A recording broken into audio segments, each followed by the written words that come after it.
was like a longer period of time to be able to vote, it would make it so much easier for my friends who are single mothers or my friends who live an hour away from here. And Rose, thank you so much. Rose, can you paint a picture for us? If we, like Anna and I are emperor for a day, we change all these rules, and voting becomes easier. Her friends can vote, single mothers can vote, people in hospital beds can vote. Is Congress going to look different if that's the case? Or is Congress largely going to look and function the same? I know it's a hypothetical, but... I think we might look a little different in terms of the makeup. It's true. We, most of us here live in a, 24-hour-a-day life. I mean, we don't live 8 to 5. We're working and, working on holidays, that sort of thing. So it might be easier for us to press our choices upon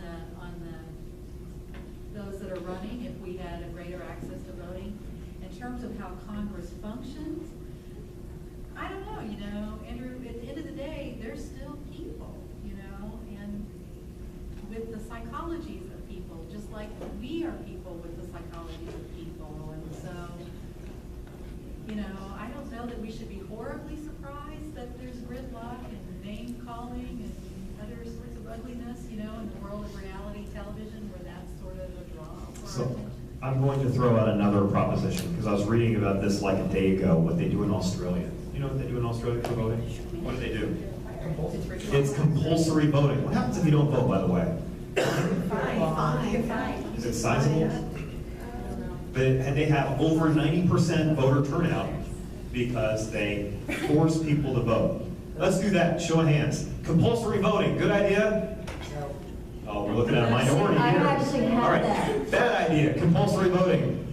Oh, you guys are just I actually had that for a gridlock people discussion yourself. question on one of my online classes a couple of years ago. Should we have compulsory voting? And I got a mixed bag. And I did have some students who strongly oppose that, saying it's my right to vote or not vote. So I was really surprised. I was thinking, okay. I'm going to get a majority of, oh yeah, we can. That's a great idea. Well, I was wrong. You can vote to not vote, though.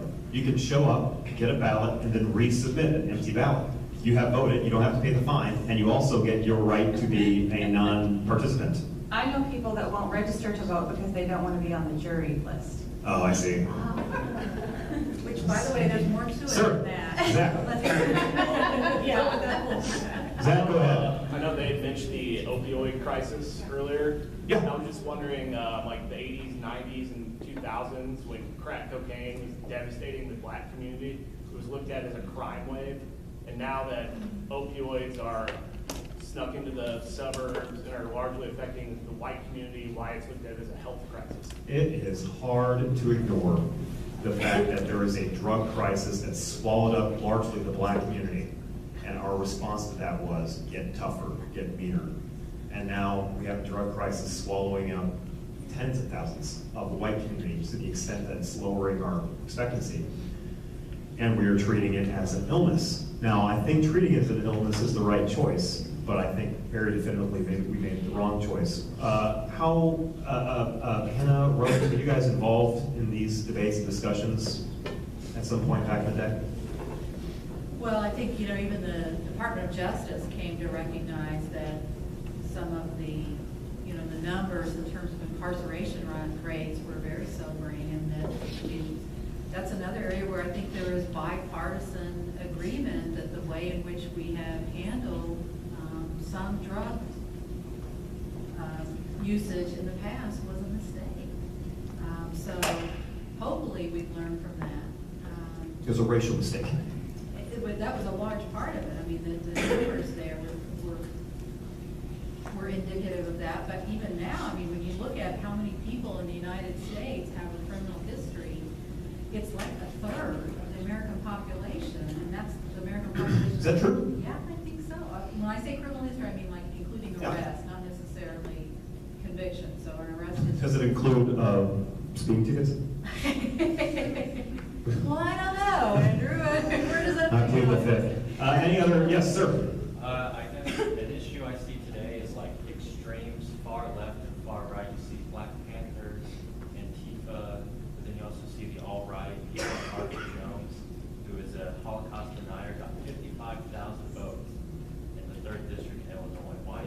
There's a guy who was a Nazi who ran for office in Illinois openly. I am an open Nazi.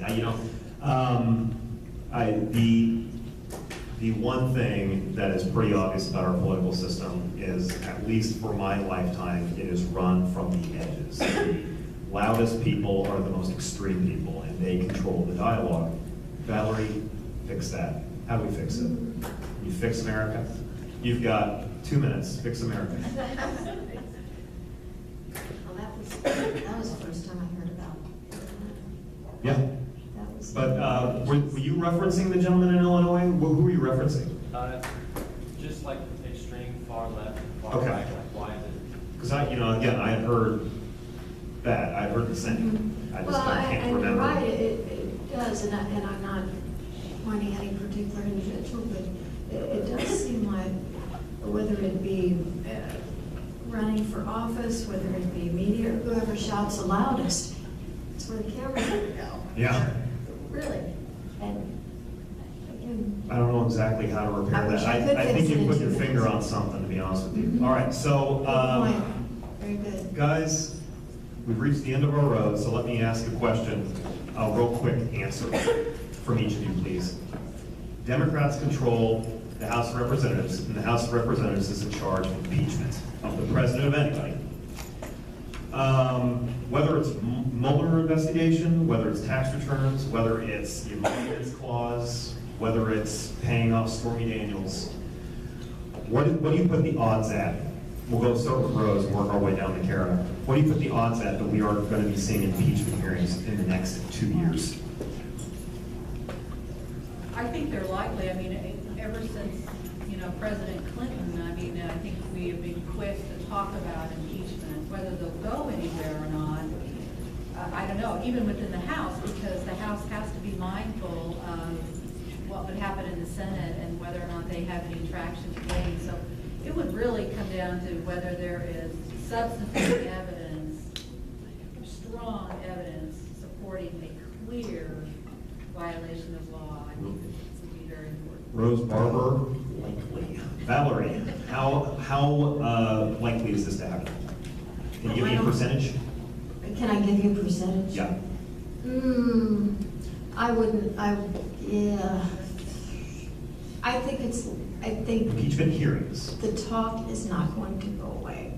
I think it's going to be there. I think it's likely. Percentage-wise, I'm not sure. Likely. Anna, where I'll give it a 65% chance. I think that we're having I was hearings. gonna say 50%. Kara, where do you put that? Okay, well, are you talking about proceedings or an actual impeachment? Proceedings. Because Senate is public, so. Yeah. Proceedings, 50%. Okay. Coin flip. Wow. We are very bullish, this panel, on. But again, the House has the power to impeach, which means to accuse. But once it moves to the Senate, that they have the power to convict. So I think that's. We're going to have another panel when that happens. But regardless, I want to thank, a round of applause for each of our panelists.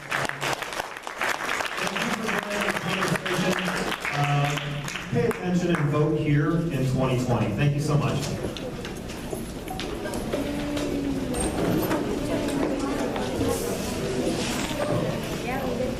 Excuse me, sorry. You're fine.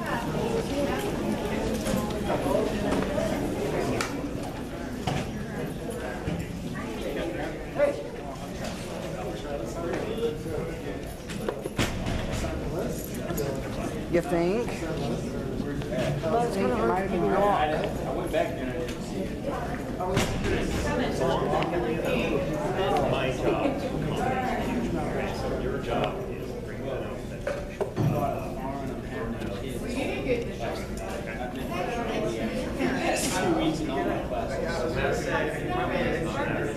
It's really good. That's what Rose was telling me. I just yell in general. I don't get Why don't let it stop on it? We'll talk about discussions, because I'm like. Thank you for making the drive.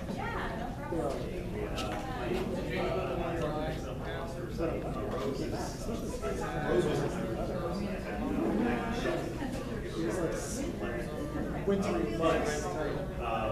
I got here like 30 minutes early. Thank you. So Andrew, is this gonna be like available for people to? Yeah, I will upload it on YouTube and I'll share it, although I won't share it with you unless, please email me and say, hey. Yeah, I'll email, because people were asking, because all my students are online. Yeah, sure. Yeah. Yeah, yeah, I will load it, and I believe next to the microphones, it should be audible, I've done this a few times. Yeah. Thank you for coming. It's great to have you. Nice to meet you.